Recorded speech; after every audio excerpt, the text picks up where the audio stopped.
Oke, terima kasih banyak kalian sudah mampir ke channel Ngopi Bareng Dedi. Ini adalah channel alternatif yang saya tidak bisa ceritakan di Dedi Lifestyle karena memang kalian kesana sudah fokus untuk skincare. Jadi saya membuat channel alternatif untuk kalian supaya bisa mengeluarkan isi hati, perasaan dan pikiran, dan membuat saya juga tidak selalu terpaku pada fisik di luar, tapi juga ada di dalamnya. Minimal kita adem gitu, minimal kita bisa menyalurkan energi negatif dalam bentuk bercerita dan juga sharing. Oke, saya akan berusaha berbagi sebagai teman, sahabat, dan bukan sebagai apa-apa ya. Saya bukan sebagai profesional atau apa. Yang penting kita bisa mengeluarkan segalanya. Oke, kita mulai dari curhatan yang pertama. Kita mulai.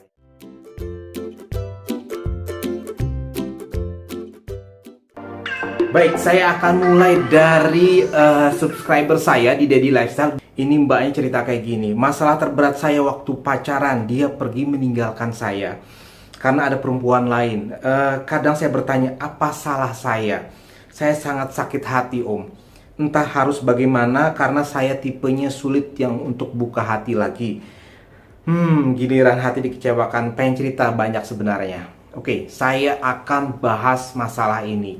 Oke, saya ingin bilang, pada saat seseorang meninggalkan kamu karena bukan kesalahan kamu, atau misalnya karena ada wanita lain, atau pria lain, atau apapun itu sama sekali 100% bukan salah kamu. Kenapa? Itu adalah masalah dia pribadi. Itu adalah keputusan dia pribadi. Kamu tidak bisa mengganggu-gugat dan kamu tidak perlu ikut campur.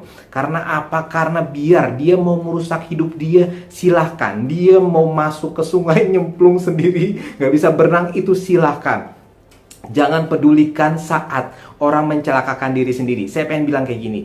Ini adalah suatu sindrom di mana kita akan selalu menyalahkan diri sendiri pada saat sesuatu terjadi dan itu di luar prediksi kita. Contohnya, saya paling gampang kayak gini.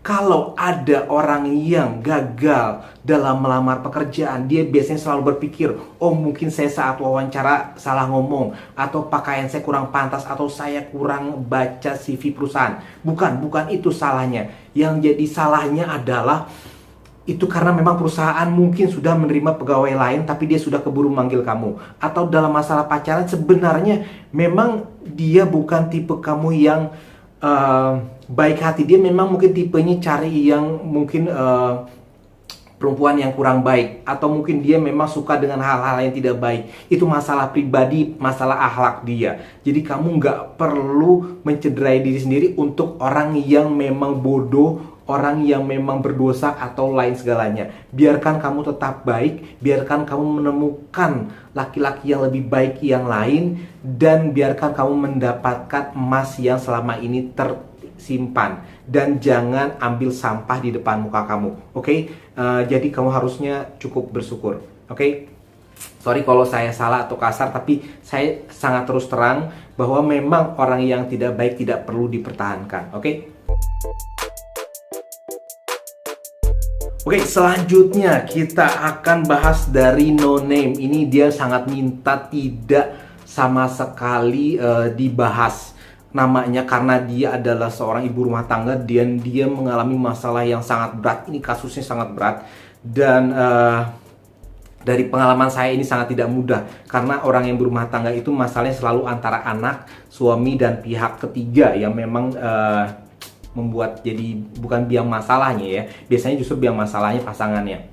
Oke, dia bilang kayak gini. Siang Om, maaf Om Di, saya mau curhat sedikit mengenai guilty syndrome. Apa itu guilty syndrome? Saya sudah pernah bilang guilty syndrome itu salah satu tandanya adalah kamu gatal di area sekitar pusar sampai dengan lutut.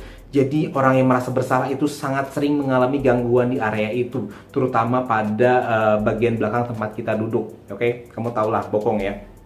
Nah, dia bilang sering gatal. Jadi suaminya ini sering gatal selama 14 tahun.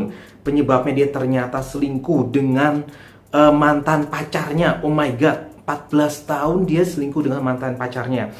Dan saya baru tahu ini dia ceritanya bulan September, dia baru cerita September kemarin. Perempuannya itu lebih parahnya itu datang dan atau nge-WA dia dan langsung maki-maki. Bayangin udah jadi pelakor, si wanitanya ngontrok lagi ya, si pelakor itu ngontrok ke istri sahnya. Ini kurang ajar banget, ini kurang ajar banget. Nah, saya baru tahu rasa gatal dari suami saya itu berhubungan karena mereka berhubungan bertahun-tahun. Mereka selingkuh selama dalam rumah tangga saya. Oke, jadi udah lama banget ya. Nah, saya juga nggak bisa cerita ke keluarga saya. Oh my god, dan mereka ternyata masih berhubungan. Saya tidak tahan seperti ini. Dan saya juga nggak bisa cerita karena saya punya keluarga besar. Nah, di sini infonya karena orang atau si pasangannya ini, suami ini termasuk orang yang powerful, orang yang berkuasa di keluarga, yang mengontrol ekonomi. Jadi dia nggak bisa cerita apa-apa. Oke, saya ingin ngebahas aja supaya kita bisa sharing. Kayak gini, manusia itu nggak bisa berubah, atau lebih kalau kamu mau toleransi, manusia itu sangat sulit untuk berubah. Kenapa? Yang bisa dia bikin berubah itu hanya Tuhan yang Maha Kuasa, God, atau dia mendapatkan suatu bencana yang sangat-sangat besar sehingga dia hatinya terguncang dan dia akhirnya bam, gitu kayak disadarkan. Nah, itu adalah dua hal yang bisa mengubah manusia. Selanjutnya itu orang susah banget berubah. Nah, biasanya kita hanya cukup untuk menegur dia saja atas kesalahan dia. Kita cukup protes ke dia atas kesalahan dia. Setelah itu saran saya adalah kamu selamatkan anak-anak. Anak-anak is number one. Pasangan itu anggaplah sudah hilang. Pasangan itu anggaplah sudah hatinya kemana-mana gitu ya. Andai kata kamu beri peringatan dia ke satu, beri peringatan dia kedua, dan juga misalnya kamu sudah sampai pisah ranjang dia tidak berubah juga, serahkan pada Tuhan yang Maha Kuasa. Dan ingatkan apa yang dia lakukan itu adalah sangat salah. Jadi kamu punya kewajiban mengingatkan, tapi kamu tidak bertanggung jawab kalau dia tidak berubah, karena memang manusia itu tidak berubah. Kebanyakan begitu. Yang namanya sekali selingkuh tetap selingkuh itu berlaku di dunia ini. Oke, itu memang sifat basic dari manusia. Itu memang sifat yang mengerikan, tapi itu terjadi di dunia nyata. Dan itu kita hanya bisa bersabar dan kita bisa hanya mencari jalan yang lebih baik. Jadi pesan saya, selamatkan anak-anak. Jika memang kamu sudah tidak kuat, kamu bisa konsultasi ke keluarga yang lebih tua, yang lebih kuat, yang bisa diajak bicara kepada suaminya. Dan pesan saya adalah ya, kamu tidak perlu berhubungan dengan si pelakor itu. Bilang dia salah dan pergilah gitu ya. Enyahlah kamu dari sini. Bilang saja kayak gitu ya. Oke, saya tidak bisa kasih masukan banyak karena memang ternyata kasusnya lebih berat dari itu juga. Kamu bisa bayangkan pasangan kamu selama belasan tahun gitu ya selingkuh dengan orang gitu ya, benar-benar berhubungan secara fisik dan mental. Oh my god, it's the worst lah ya, it's the worst. Oke guys, thank you very much for sharing untuk kali ini. Kalau kamu suka silahkan like dan subscribe. Saya memang sengaja bikin channel ini karena memang saya sangat menghormati kamu semua yang di Daddy Lifestyle, karena kamu sudah ingin belajar ngopi bareng Daddy, sedangkan saya punya kebutuhan lain untuk bikin vlog dan bercerita mengenai hal-hal lain di luar skincare, karena dunia ini tidak hanya mengenai skincare.